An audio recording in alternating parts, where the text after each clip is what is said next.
Today is a wonderful day, Lord God, for you have blessed this day. Lord Jesus, we invite you in this place. Lord, speak to us this morning. Lord, as we build our throne of praise, may our life be reflective of your will and of your love, O God. Lord, this morning, O God, I pray through the message, Lord, that you'll speak to us, rebuking us, Lord God, if there are things that needs to be rebuked, Lord God. Help us to have this heart of obedience na sige mi maging obedient kanimo, Lord, sa imong mga kagustuhan, Lord God. Kani ang mong panalangin, Lord. Speak to us through your Holy Spirit. Thank you, and we just want to surrender this morning to your hands. In the mighty name of Jesus, all this we pray. Everybody says, Amen. Hearing the word no is not easy. Amen? Hearing the word no is not easy, especially if it comes from God. We like to think that we can do things our way, that whatever we want, we can do it as long as we try hard enough. We try to reason, anyway, anak bitaw ta ng Diyos, kung say gusto nato, ihatag ni Lord kanato. But sometimes, God clearly tells us, stop, don't go there. And in Numbers chapter 22, we see the story of a pagan prophet named Balaam, a persistent king named Balak, and a talking donkey. Yes, a talking donkey. This story is quite famous among children. Balaam wanted money.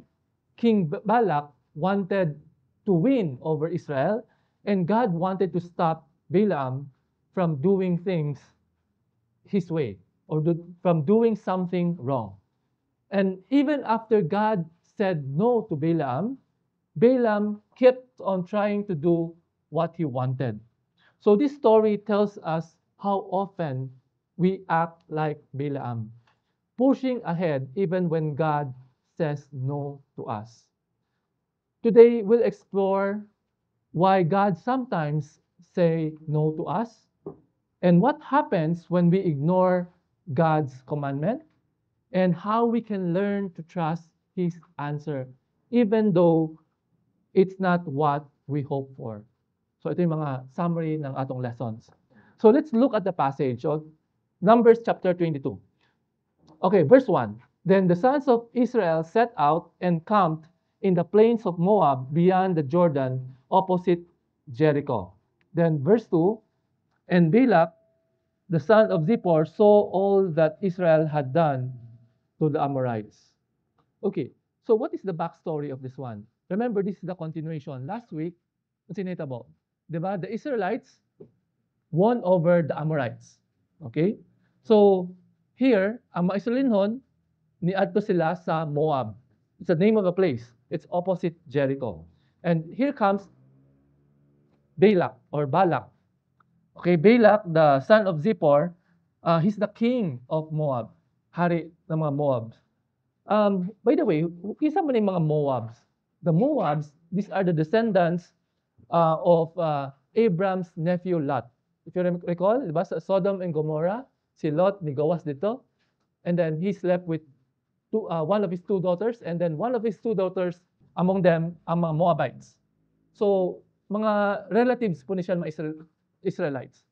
So, what happened is that in verse 3, the Moabites were afraid. They were in great fear because of the people of Israel, for they were numerous, and Moab was in dread of the sons of Israel. So the question is, gano'n hadlok man ang mga Moabites? Because they heard what God had done to the Egyptians, how God rescued the Israelites out of Egypt, and how God destroyed the enemies of Israel, the Amorites. You can find the backstory in the previous chapter. So kaning mga Moabites, nahadlok sila. Nahadlok. Agi kay Yahweh is with the Israelites. And what happened in verse 4? Then Moab said to the elders of Midian, now this assembly will lick up all that is around us. This assembly, referring to the Israelites, no? As the ox licks up the grass of the field. So they were afraid that the Israelites might destroy them. And Balak, the son of Zippor, was king of Moab at that time. So Moab spoke to the Midianites. So kinsa man yung mga Midianites? The Midianites, they were the descendants of Abraham's second wife, Keturah. If you recall, namatay si Sarah, Abraham remarried, and she is Keturah. So the Midianites are also relatives of the Israelites. So these two people, these two tribes, were afraid that the Israelites might attack them. But if you notice in Deuteronomy chapter 2, verse 9, God told Israel not to attack Moab. Why? Because they are relatives. So giingnan ni Lord na ayaw atakihin ang Moab. But here comes Moab, they were running. They were afraid that the Israelites might attack them. Although wala gyud plano si Lord ana. So what happened in verse 5? So Balak sent messengers to Balaam, the son of Beor, at Pethor, which is near the river. What river is this? This refers to the Euphrates River. Okay? Itong place, sikat na siya sa mga occultic practices. Okay, which is near the river, in the land of the sons of his people, to call him, saying, Behold, a people came out of Egypt. Behold, they covered the surface of the land, and they are settled opposite me. So, gipatawag ni King Balak si Balaam. Who is Balaam? Okay, the name Balaam, do you know, kaning pangalan niya, makita nato 59 times. You can find the name Balaam 59 times in the Bible. In 8 books of the Bible, the name Balaam is found there. Kasi si Balaam, he is a false prophet. Propeta na siya. And he is cited here to give us the example that the Israelites must not follow. So Balaam practiced magic and divination. Magtatagna na siya. Mutagna na siya. Propeta, pero he is a false prophet. And then, he has a reputation for divination. Nasa reputation na maayo ni siya maghatag og mga hidden message, and he can predict the future. But we all know that his power comes from Satan. So, nasa mga occultic powers. And he has the power to bless or to curse anyone. And then, he offers his services to those who are willing to pay him. So parang prophet for hire. So kung nakay kwarta, bayaran mo siya, then he will do your bidding. So mao to, si Balak, may masama siyang balak. No? He wanted to curse the Israelites. So verse 6, sabi niya, so now, please come, curse these people for me, because they are too mighty for me. Perhaps I may be able to strike them down and drive them out of the land. For I know that he whom you bless is blessed, and he whom you curse is cursed. So, si King Balak, gusto niya, kaning si Balaam, i-curse ang Israelites. Kay kabalo siya, dili na kaya mapildi ang mga Israelites. Because the Israelites were so strong, and King Balak knows that he cannot destroy the Israelites. So he resorted to dirty tactic. So he asked Balaam to pronounce a curse. When you say curse, well, parang mapalpak ang mga Israelites. And King Balak knows that conventional warfare is out of the question kasi hindi na kaya. So that's why he needed the help of the devil. Okay? So na-recognize si Balak that this is a spiritual battle. This is not just a physical battle, but this is a spiritual battle. And in ancient times, ang kwan magod, ang ancient times, whenever a kingdom would destroy another kingdom, it means that the gods of that kingdom is stronger than the gods of the defeated kingdom. So since alam ni Moab na strong ang Israelites, so nangita siya pamaagi aron ma-destroy siya spiritually. So what can we learn from this? So yung the teaching of Paul comes into mind. Sabi sa Ephesians chapter 6 verse 12, for our struggle is not against flesh and blood, but against the rulers, against the authorities, against the world forces of this darkness, against the spiritual forces of wickedness in the heavenly places. So even in the world affairs, kung makita nato mga giyera sa kalibutan, dili lang siya physical realm, napo siya spiritual. Because in the end times, it's predicted in the Bible that all of these wars will have to happen. Okay? So that's why Satan is behind these wars because he hates the people of God. Kung makita nato sa nahitabo karon, di ba? The enemies of Israel are trying to attack Israel because Satan hates those who God loves. That is why um, aware si King Balak that this is a spiritual battle and kailangan niya ng help sa kaaway. Then verse 7, what did the leaders of Moab do? So the elders of Moab and the elders of Midian, so they joined forces. They went away with a feast for divination in their hand. So that's like dalang kwarta. Okay? O itong pera mo, Prophet Balaam, do our bidding. Curse Israel for us. And they came to Balaam and spoke Balak's word to him. And he said to them, Balaam answered them, spend the night here, and I will bring word back to you, as Yahweh may speak to me. And the elders stayed with Balaam. It's surprising.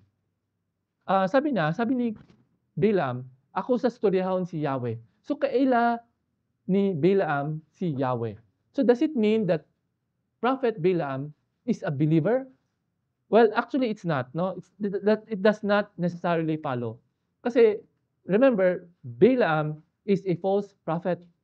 And then, so ang iyang gibuhat is he wants to talk to the God of Israel so that he can make a deal or ask for permission. But it doesn't mean that he has a relationship with Yahweh. In other translations, NIV, ang nakabutang dito, Lord, capital L-O-R-D, which is the Tetragrammaton, YHWH, referring to the name of God. So this Balaam wanted to get in touch with Yahweh. Okay? And then what happens? Verse 9. Then God came to Balaam and said, who are these men with you? Who are these men with you? Notice the word, then God came to Balaam. Di ba sa previous, tawag na si Yahweh? Pero sa verse 9, it refers to God. God came to Balaam, not Yahweh. Well, it's an impersonal God kasi wala naman silang relationship. So unsay gisulti, okay? Ni God kang Balaam. Nangutana si Lord, who are these men with you? Kisa man mga tawhana. So you may be wondering, di ba false prophet si Balaam? And how come he was able to talk to God? Well, it's not because Balaam is a prophet, but it was God who chose to talk to Balaam. It's not that powerful si Balaam. Yun, God chose. God has no obligation to respond. Wala siya obligasyon na tubagon ang pangayo ni Balaam, but he responded because he has a purpose. He wanted to warn Balaam not to curse Israel. Okay, let's read.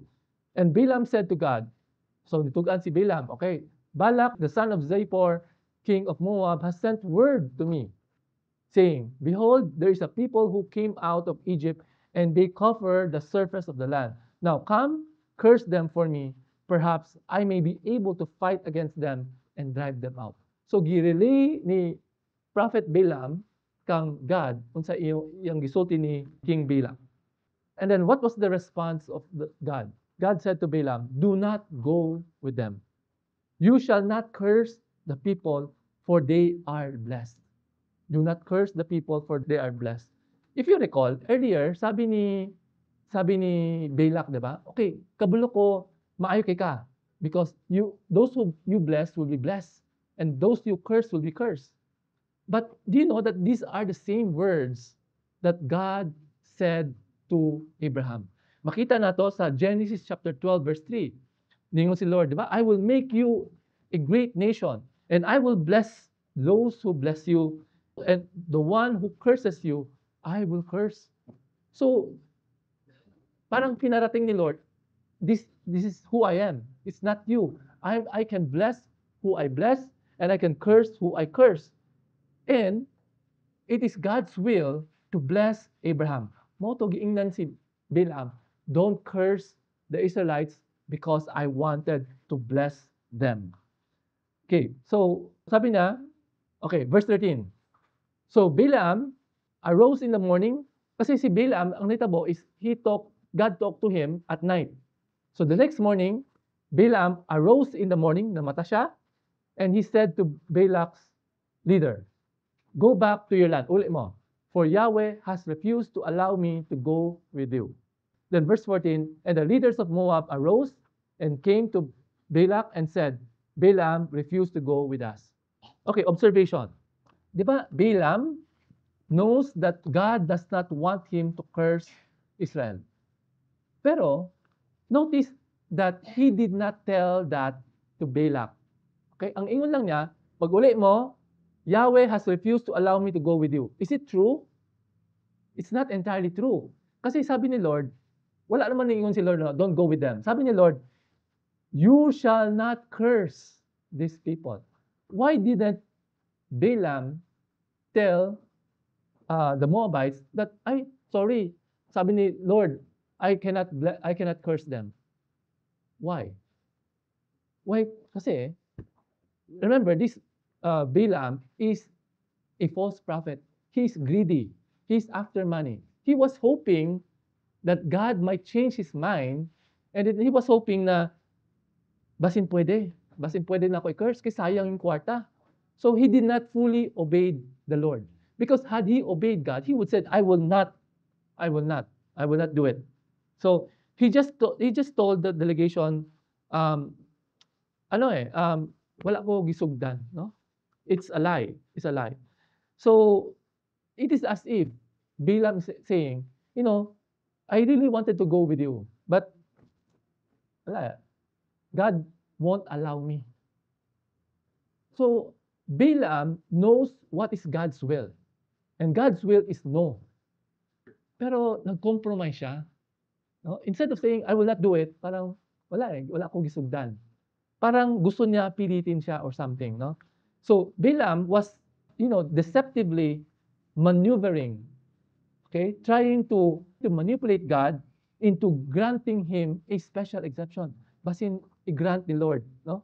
So on the back of his heart, he was trying to hope that God would allow him to do what King Balak wanted him to do, because out of money, because he was greedy. Okay, and then verse 15. So what happened next? Then Balak again sent leaders more numerous and more honorable than the former. So nagpadala si King Balak og another set of leaders, mas marami and mas mataas ang posisyon. Kasi siguro iniisip ni Balak, siguro nagpapapilit ito. So on the other hand, Balaam, I think, he was trying to buy time. No? He continued to entertain the sin of cursing Israel, although he already know that dapat hindi. Dapat, he should have said no. And when these people came to Balaam and said, thus says Balak, the son of Zippor, let nothing, I beg you, withhold you from coming to me.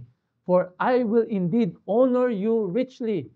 So sinabihan siya, I will surely pay you handsomely.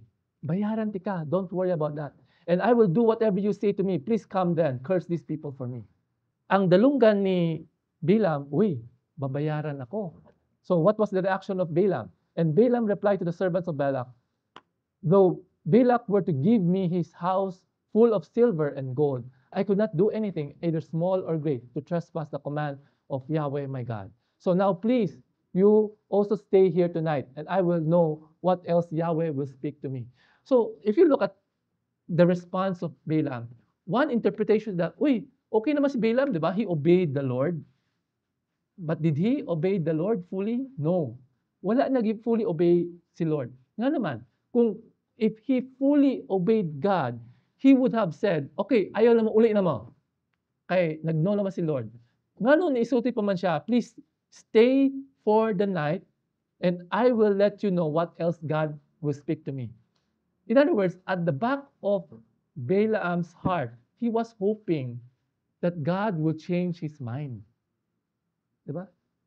Here is a person who knows God's will, but he hopes, Lord, please make an exception, or hoping that God will make an exception. So this is proof that Balaam continued to entertain the sin. Okay? Kasi actually kung kabalo na siya sa word ni Lord, there's no need to ask the Lord for a second time. Amen? Kasi alam na niya alam na niya na ayaw ni Lord. Pero he was just like a child who once heard his father's answer, hoping that his father would change their mind. Parang bata, di ba? Sabi niya, Dad, you should not do this. Sige na, Dad, sige na, Dad. He was hoping that God would change his mind. Despite knowing God's will, Balaam should have refused the offer of the messenger. Uli na mo, walay may tabo.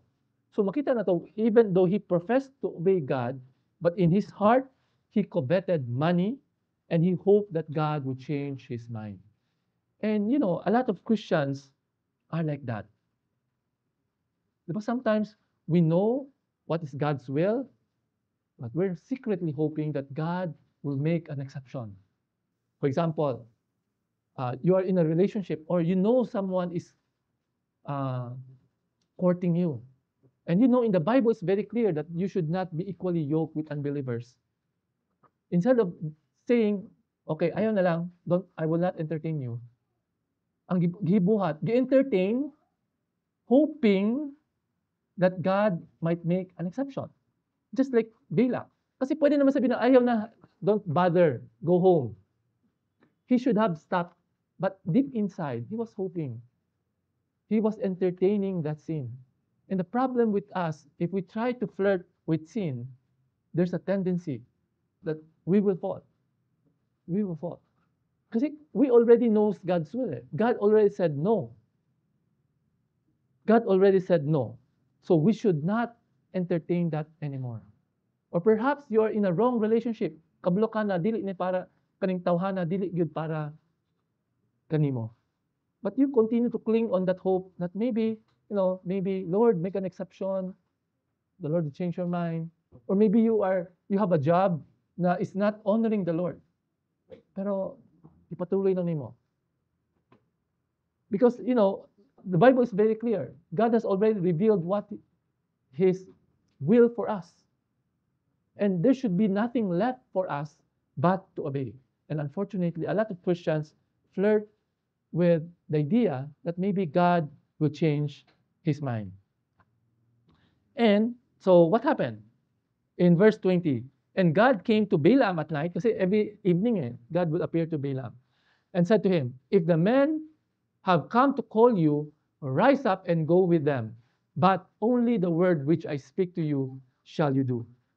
Ito, very clear to. God said, if kung kanimo tawhana muadto kanimo, then paglakaw, go up, rise up and go with them, but only the word which I speak shall you do. Only speak the word that I tell you to say. Okay?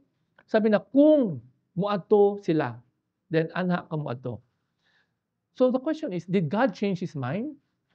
God did not change His will. Kasi once, God is an unchanging God. Kung itong will niya, He will never change His mind. Because God is God. But here, I think God is trying to test Balaam. Gisulayan si Balaam kung musunod ba siya. Kaya kung dili siya musunod sa iyang kagustuhan, then God is setting up for His judgment. God is giving him a test to reveal what is inside his heart. Okay? So, nakabutan diha, conditional if the men will come to you, then you go with them. But what did Balaam do in verse 21? So, Balaam arose in the morning, saddled his donkey, and went to the leaders of Moab. Did he wait for the Moabites to come to him? Wala. Look at the condition of God. If the men have come to call you, kung gitawag ka, then anak mo ato. But Balaam was so excited. He did not wait anymore. He arose in the morning. He went to the leaders of Moab. Okay? He did not wait anymore. Then verse 22.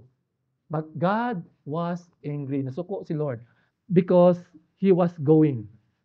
So the angel of Yahweh took his stand in the way as an adversary against him. Now he was riding on his donkey, and his two young men were with him. Okay, nasuko si Lord. Ngano nasuko si Lord? Because remember, ang permission ni Lord is that you can go with them if they come to you. But the Lord sees the heart of Balaam. Excited kay si Balaam, wala pa niya adto ang mga Moabites, siya mismo ang nag-initiate. So God knew that the motive of Balaam was not right. That's why the Lord was angry at Balaam because he was not submissive to God's will. You know, on one hand, kabulo si Balaam.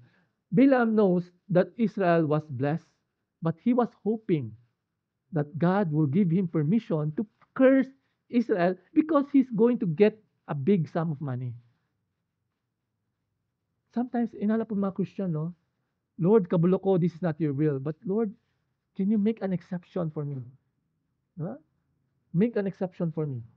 A lot of times, we feel that we are the exception to the rule. Diba? Ganun eh, diba? Lord, kabulumi ka na ang rule mo, but can you make an exception for me? Can you allow this wrong relationship? Can you allow this wrong job? Can you allow this wrong idea to prosper? And you know, God knows our heart. We're trying to show that we are obedient, but actually, deep inside, we are not. We are rebellious. Okay? And then, as he was going, what happened? An angel of Yahweh took his stand in the way. Kisa man si angel of Yahweh. In the Old Testament, the angel of Yahweh refers to the appearance of God. People say that it's possible that he's the second member of the Trinity, the Lord Jesus, before he was incarnated as a man. So, nagpakita si Yahweh, the angel of Yahweh. Now, he was riding, si Balaam, he was riding on a donkey. And then the donkey, what happened? The donkey saw the angel of the Lord standing in the way with his drawn sword in his hand. And the donkey turned off from the way and went into the field. So, gilikayan ng donkey, ang angel of Yahweh. Why? Because the sword of Yahweh is there. So, the donkey was afraid that the angel will kill him. So, nilikay siya. And then, what was the reaction of Balaam? Balaam struck the donkey to turn it back into the way. Gibunalan na si donkey. So, this is very ironic kasi ang donkey, during the time, donkey are known to be obedient. No? They're known to be obedient. They are dumb. No? Wala silang kaalam. But here comes a donkey. Wala siyang spiritual gift, pero nakita niya ang angel of the Lord. The donkey saw the angel of the Lord, but Balaam, who has spiritual gifts, he was not able to recognize the angel of the Lord. So he was not sensitive. Balaam was not sensitive to God. It was the donkey who saw the angel. And then what happened in verse 24? Then the angel of Yahweh stood in a narrow path of the vineyards with a wall on his side and a wall on that side. So wala na matuan, left and right. And the donkey saw the angel of Yahweh and it pressed itself against the wall and pressed Balaam's foot against the wall. So naipit yung paa ni Balaam. Nasuko si Balaam. Balaam struck the donkey again. Then verse 26, and the angel of Yahweh passed on ahead and stood in a narrow place where there was no way to turn to the right or to the left. Talagang gi-corner. Wala na gyud maagian. And the donkey saw the angel of Yahweh and lay down. So, nihapak na lang siya under Balaam. So, Balaam was angry and struck the donkey with his stick. Gibunalan niya si donkey. And then verse 28, then Yahweh opened the mouth of the donkey. And it said to Balaam, nagstorya ang donkey. Ano sa ingon ng donkey? What have I done to you? Okay? That you have struck me these 3 times. Unsa akong gibuhat? So the donkey spoke. So instead of being surprised, unsay reaction ni Balaam in verse 29? Balaam said to the donkey, because you have made a mockery of me. If there had been a sword in my hand, I would have killed you by now. Ang weird, di ba? Ang first reaction ni Balaam is that, halaka, why are you speaking? Hindi, ang reaction na nasuko si donkey. Kasabaan ni si donkey. So, syempre, hindi niya alam, no? Hindi niya alam na it was the donkey who saved his life. Because if he passed that way, Balaam would have been killed. Okay, verse 30. And the donkey said to Balaam, ang answer ni donkey, am I not your donkey on which you have ridden all your life to this day? Have I ever accustomed to do so to you? And he said, no. Napa ba yung sitwasyon na nag-disobey ako nimo? Ningon si Balaam, wala. Karon ra. And then in verse 31, then Yahweh opened the eyes of Balaam. And Balaam saw the angel of Yahweh standing in the way with his sword drawn in his hand. And Balaam bowed his head down and prostrated himself to the ground. He bowed, nihapa siya. And the angel of Yahweh said to him, gingnan siya ng angel, why have you struck your donkey these 3 times? Behold, I have come out as an adversary because your way was contrary to me. So niingon ng Yahweh, ngano gibunalan nimo imong donkey? 3 times. Behold, I have come as an adversary. Niari ako, isip usa ka kaaway. Because your way was contrary to me. Why? Because Balaam did not fully obey the Lord. Wala na gisunod ang kagustuhan ni Lord. Mao to nasuko si Yahweh. Because kabalo si Yahweh, in the heart of Balaam, he wanted to take the money and curse Israel. Mao to nasuko ang angel. Okay? And the donkey saw me and turned aside from me these 3 times. If it had not turned aside from me, I would surely have killed you just now and let it live. Sabi ng angel, magpasalamat kasi donkey because the donkey saw me and if wala na ako nakita, then gipatay naka kita. No? You could have been killed. And what was the reaction of Balaam? Sabi ni Balaam sa angel of Yahweh, I have sinned. Nakasala ako. For I did not know that you were standing in the way against me. So now, if it is evil in your sight, I will turn back. So, ni-confess sa iyang kasalanan si Balaam. Sorry, I have sinned. But was that confession genuine? Actually, hindi siya genuine. Hindi siya nag-repent. Kasi remember, what did the Lord say to Balaam? You should not go with them. You should not go with them. Okay? Pero there was a partial confession. He did not fully obey God. And then pa siya, if this is evil in your sight, I will turn back. In the first place, alam naman niya, it's not God's will. Why does he have to ask the Lord? Okay, kung if this is not what you want, I will turn back. You know, a lot of Christians are also like that. God has already revealed His will to us. And then moingon ta, Lord, kung dili ka okay ani, di na ako buhaton. Pero actually, kabalo naman ta na dili okay si Lord. Ani, no? We already know what God's will is, but we are hoping deep in our heart that God will give an exception. And the same is true, no? Itong heart ni Balaam, this was described in 2 Peter chapter 2 verse 15. Balaam, forsaking the right way, they have gone astray, having followed the way of Balaam, who loved the wages of unrighteousness. Balaam was motivated by greed because ganahan siya makakwarta. Ganahan siya makakwarta. The sin of Balaam is actually love of money. Agi sa iyang gugma sa kwarta. Mao to nakasala siya. And you know, the love of money, diba? We know that it's the root of all evil. The love of money is the root of all evil. And you know, this is very interesting. There's a man, a very famous, a distinguished man. He spoke to a distinguished woman and asked her. Pangutanan niya yung isa kababae. Babae na honorable. Sabi na, would you sleep with me for $1 million? Would you sleep with me with $1 million? And the woman thought it over and said, yes, I would, sabi na. Then he asked her, okay, but would you sleep with me for $50? Then nasuko ang babae. The woman took offense. Do you think that I am a whore? Do you think that I'm a prostitute? Nitubag ng lalaki. Yes, I think that you are a whore because you already agreed to sleep with me for $1 million. So the only question here is the amount of money. The only question here is I'm just only bargaining for the price. You have already agreed to sell to me yourself. And you know, the same attitude has led many away from the Lord. We have already sold, ourselves for the love of money. Just like Balaam, binenta niya sarili niya agi sa kwarta kasi nasilaw siya sa kwarta na gi-offer ni King Balak. And then verse 35. But the angel of Yahweh said to Balaam, go with the man. Okay, go with the man. But you shall speak only the word which I tell you. So Balaam went along with the elders of Balak. So, di pasagdan, the Lord permitted Balaam to go with the leaders of Moab. You know why? Because God knows the hard heart of Balaam.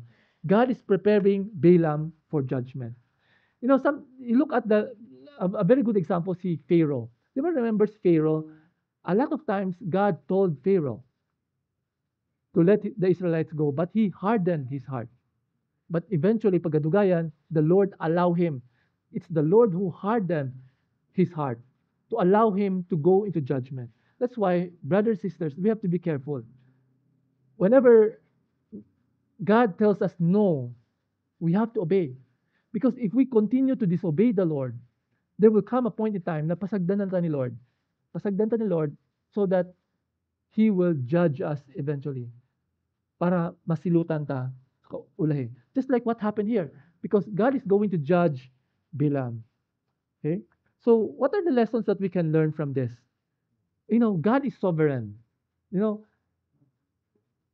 God wanted to protect his people Israel. Okay? And here comes the enemy wanted to curse Israel. But God made a way. Gihimo ni Lord na protektahan ang yang katawhan. It's the Lord who intervened. It's the Lord who stopped Balaam from cursing his people. And so another lesson that we can learn is the heart of Balaam. Gahi iyang kasing-kasing because he is an unbeliever. His heart is set on doing things that is contrary to God's will. Okay? He was possessed by greed. That's why you have to be careful. Greed and covetousness. Grabe na isa kasalanan. If we are covetous, then the problem is we might do things that are not pleasing to the Lord. Okay? And then let's go to verse 36. Then Balak heard that Balaam was coming. He went out to meet him at the city of Moab, which is on the Arnon border, at the end of the border. Then Balak said to Balaam, did I not urgently send to you to call you? Why did you not come to me? Am I indeed unable to honor you? So gingon ni Balak, ngano wa man ka ni ari dayon? Di ba nako kaya na taga-bayaran ka? So here, very clear that Balak assures Balaam that he's going to give him a very big amount of money. So verse 38, tubag ni Balaam, behold, I have come now to you. Am I able to speak anything at all? The word that God puts in my mouth, that I shall speak. So sabi na, I will only speak what the Lord had told me to speak. Okay, verse 39, let's continue. And Balaam went with Balak, and they came to Kiriath Huzoth. And Balak sacrificed oxen and sheep, and sent some to Balaam and the leaders who were with him. Okay, so we'll just stop the story for now. So next week we will continue the story. Yung next week, Balaam gave 3 oracles. Okay, and it's very amazing. Even though kanang si Balaam false prophet, but the Lord used him to make a prophecy about the coming Messiah. Okay, so let's stop for this. Okay, let's stop for this. So unsa na itong matun-an? So matun-an na to, what happens when God says no? We have to obey because disobedience always leads to danger. Balaam was told by God, you should not go. And then, tapos, diba, una sabi ni Lord, you should not go. Pero gustong-gusto ni Balaam na muadto. And then God tested him. And eventually he went. He disobeyed the Lord. The angel of the Lord wanted to kill him. Pero good thing that the donkey saw the angel of the Lord. So we can see here that disobedience always leads to danger. God already warned Balak, no? But eventually God saved him because of that donkey. So like Balaam, sometimes we also do things our way. Kabalo taon na dili nato buhaton pero gipang buhat gihapon nato. And and the good thing is God is merciful. God is merciful even though there are times that we are disobedient, but God still protects us, just as how God protects Balaam. And the story is similar to a little child. No, ang usa ka gamay bata nagingnan na ginikana, oy, ayaw hawira ang pat kay init basi mapasok ka. Pero ang bata gingnan siya, do not touch. Pero ang bata gahig ulo. The child touch it. And as a result, pasok. Oh, in the same way, the parents said no, not to control the child, but to protect the child. In the same way, God says no to us, not because He is killjoy, but because He wants what is best for us. The Bible contains God's commandments, and a lot of people do not like to become Christians. Why? Kaya daghan magud bawal. Actually, it's not that God is trying to want to control our life, but God wants to bless us. He wants to He wants us to enjoy life as He wanted us to enjoy. Okay? And there's a story also of a man. Okay, a man, he lived in a town, and the officials gingnan siya, okay, you have to evacuate because there's going to be a flood. Pero sige buhat ang tawhana. He did not vacate. And then people in the boat came, okay, let's evacuate. And then later on, nagpadala ng helicopter, evacuate na, kaya delikado. But sabi na, no, I will not. I trust in the Lord. He did not evacuate. But eventually, he drowned. Nato siya sa langit. Nireklamo sa Lord, Lord, why didn't you save me? God said, well, I tried to save you. I sent you warning the first time. I sent you a boat the second time. And the third time, I sent you a helicopter. But you did not take it. What more do you want? The Lord gives us warnings upon warnings. Pag natay gibuhat na dili maayo, the Lord gives us warning. The Lord speak to us through our conscience. That's kung gahit gyapon na ulo, He will speak to us through other people. So I do not know what is this something that you wanted to do, but the Lord is telling you no. The lesson that we can learn here that we have to be obedient, or else there are consequences. Just like in Balaam's case, hapit na siya mamatay. Okay? Hapit na siya mamatay. Okay? There are consequences. So you may be asking, why are there times that God would say no? There are many reasons God would say no. First is we ask for the wrong motive. Look at Balaam. He asked for God's will, but deep inside, he wants God to say yes. Meron siyang selfish prayer. Selfish prayer. And second, God says no because He wants to protect us. Just like Balaam. He says no. But despite his disobedience, God eventually also saved him. So, brothers and sisters, whenever God says no to us, it's also for our good. Perhaps the Lord is telling you, brothers and sisters, that I have a better plan. Na may mas maayo akong plano kanimo. So ayaw basta-basta sugod, kapatid. There's a man who's praying, Lord, sana manalo ako sa loto. And he was angry why God did not answer his prayer. Actually, magpasalamat siya. Why? Because there are people who won the lottery, since di siya kabalo mo handle kwarta, mas napahamak. Diba? So whenever we ask for something and God says no, we have to realize maybe that's God's best for us. For the Bible says in Isaiah 55 verse 8, for my thoughts are not your thoughts, neither are your ways my ways. As the heavens are higher than the earth, so are my ways higher than your ways, and my thoughts than your thoughts. So whenever God says no, put our trust in Him because He knows what is best for us. So what should you do when God says no? Okay, number one, trust in the Lord. Trust in His goodness and love. Romans 8, verse 28 says, "In all things, God works for the good of those who love Him, those who are called according to His purpose." Huwag tayo magtampo. Maybe you're asking the Lord for something and the Lord has not answered your prayer. Huwag tayo magtatampo because God knows what is best for us. And whenever we pray, whenever God says no to us, we have to affirm His power.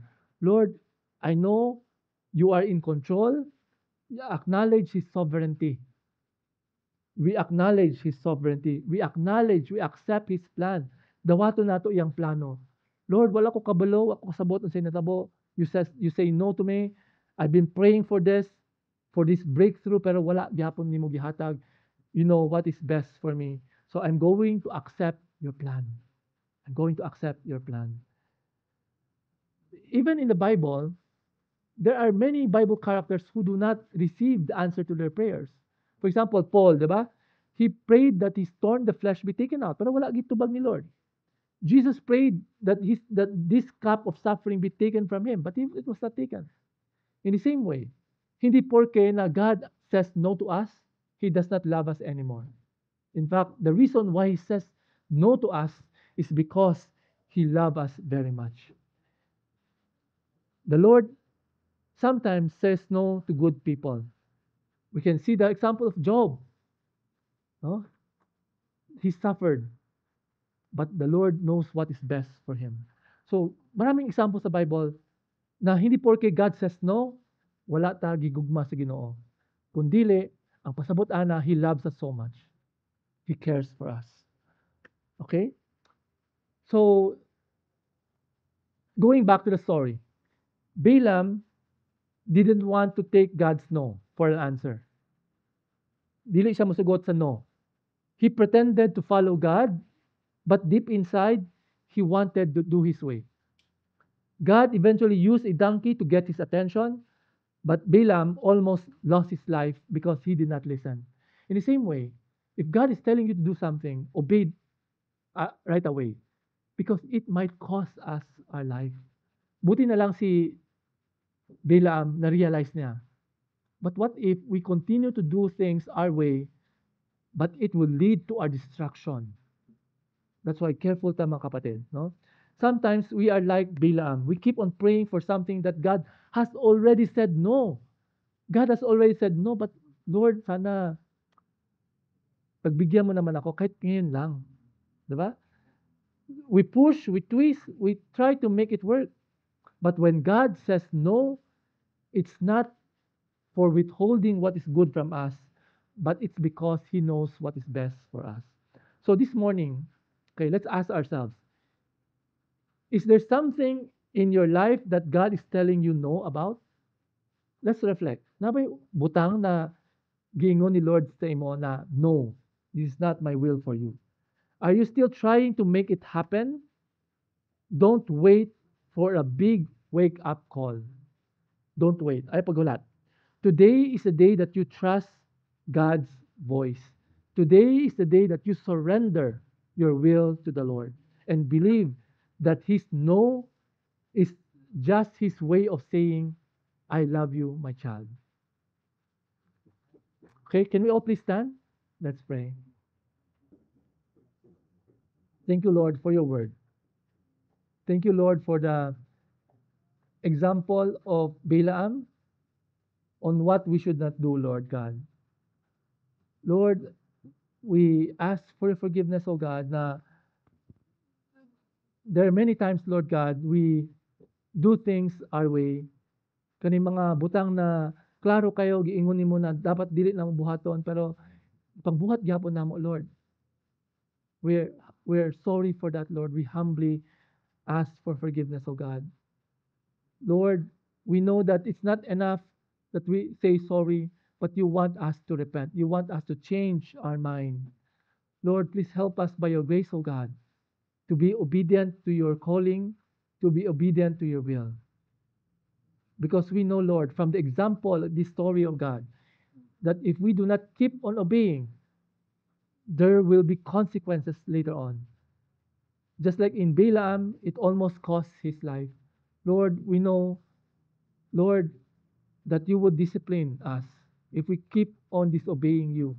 And I pray, O God, na i-convict nimo kami, Lord, na maminaw gid mi, Lord, na dili mi magpagahig ulo, Lord God, that we will obey you and do the things that you want us to do. This is the prayer of your people, Lord God.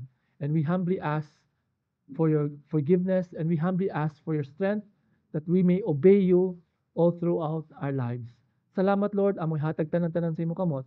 In Jesus' name, all this we pray. The Church of God says, Amen.